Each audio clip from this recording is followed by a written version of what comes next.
Welcome back to the channel. Warhammer Man back in the studio with another Path of the preview. Today we're looking at the Shining Spears and some rules reveals. If you're new to the channel, make sure to like and subscribe for Warhammer 40,000, Kill Team, Necromunda, Age of Sigmar, and warcry content as well. Need to skewer a VIP across the battlefield on turn 1? Shining Spears have you covered.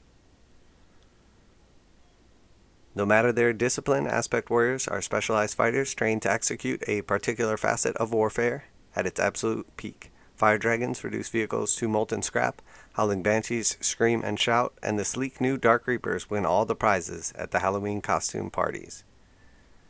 Man, we need a new writer from Games Workshop. First revealed at LVO 2022, the updated Shining Spears live for the thrill of the joust.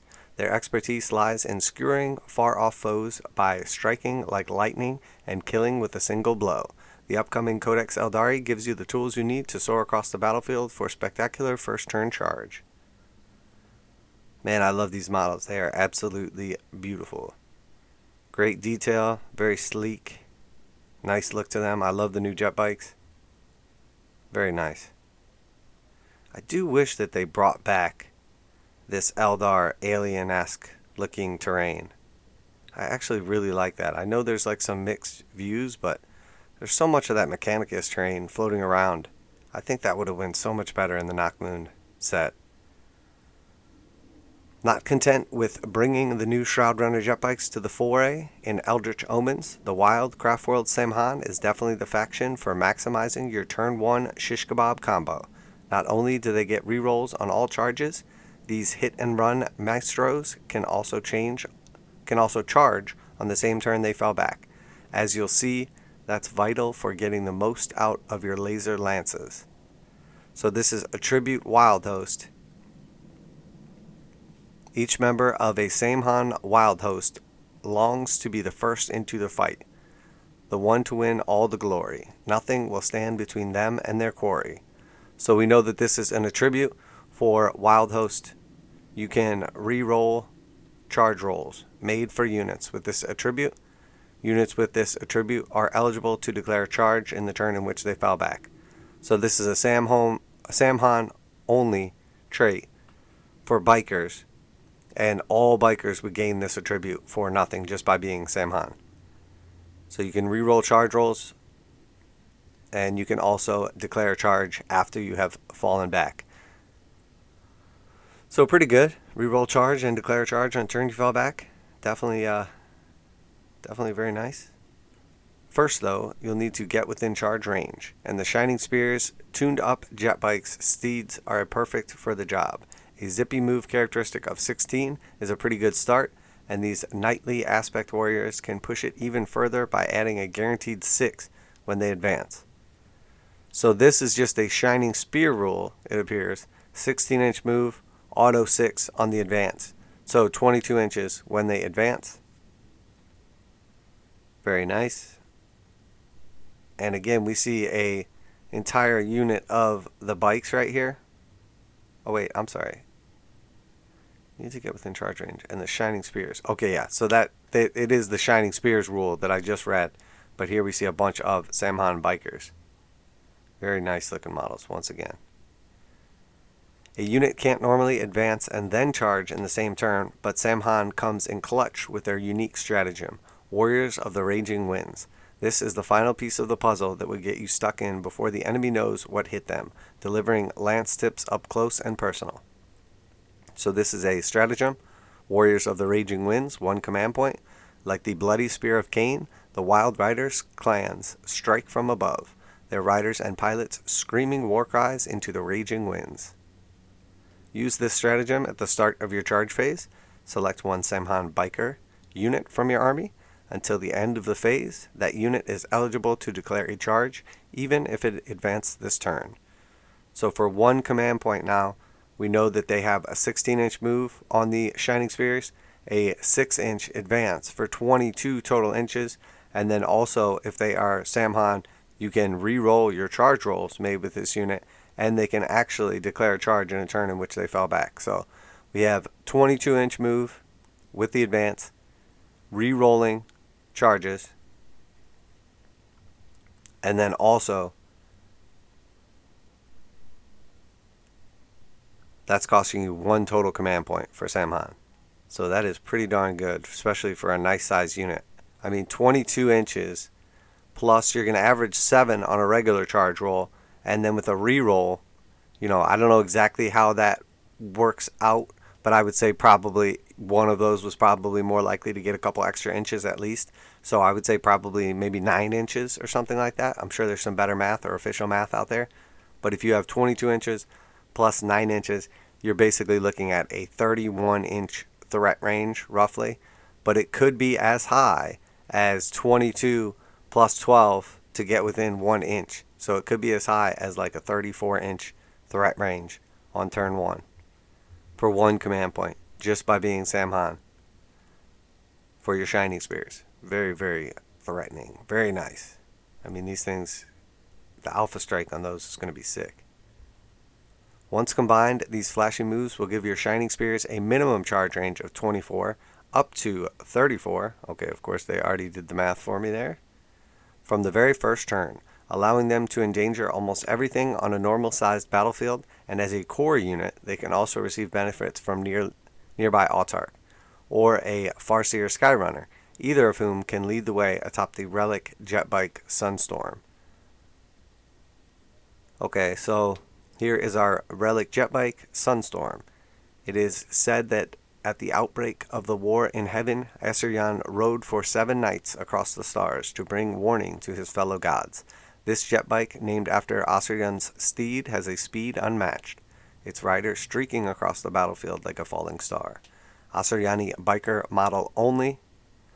The bearer has a move characteristic of 20. The bearer has the objective secured ability.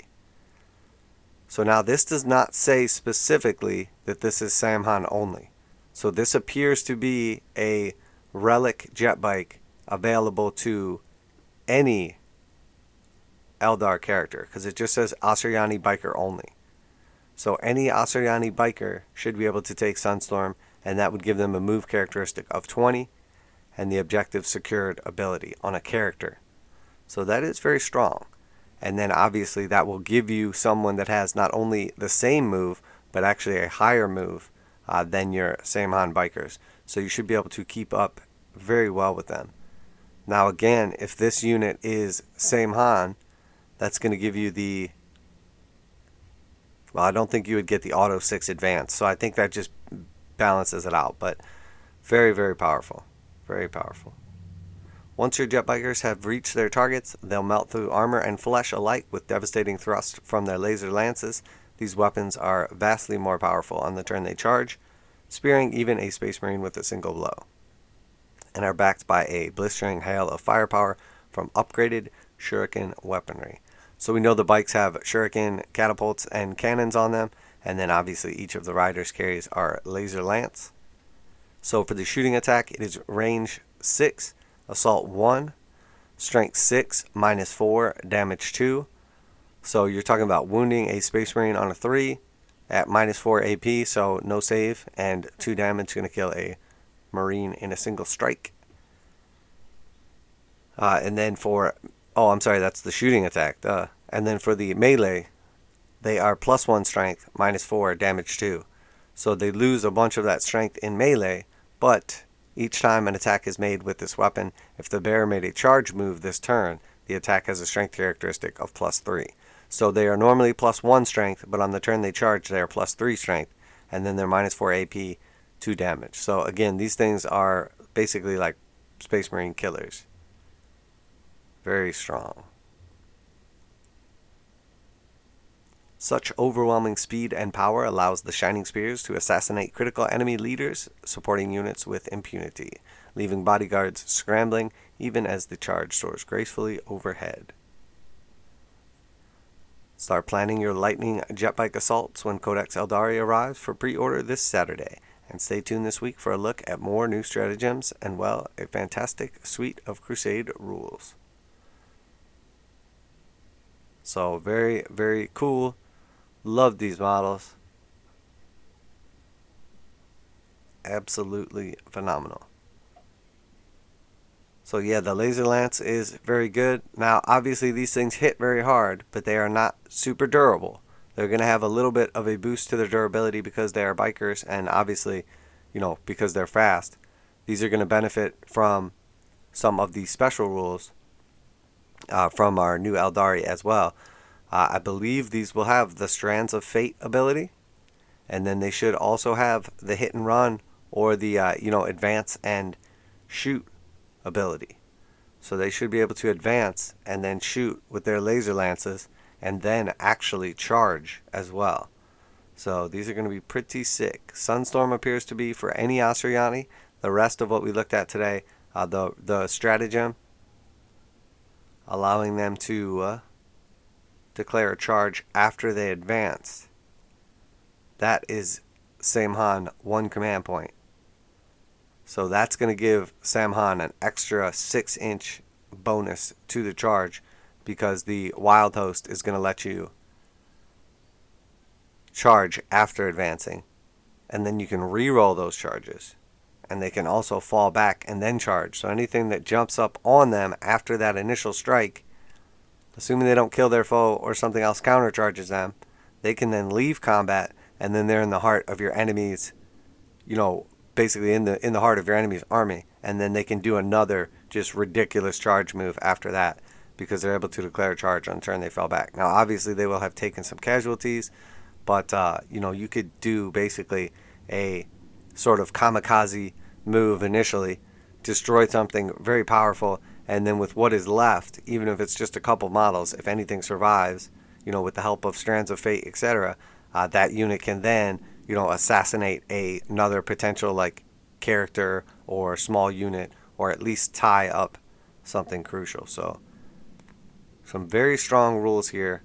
There was obviously the previous edition, we saw that Shining Spears were absolutely phenomenal. They were a crucial part of the Yvrain Shining Spear, Dark Reaper, Hemlock Wraithfighter type army.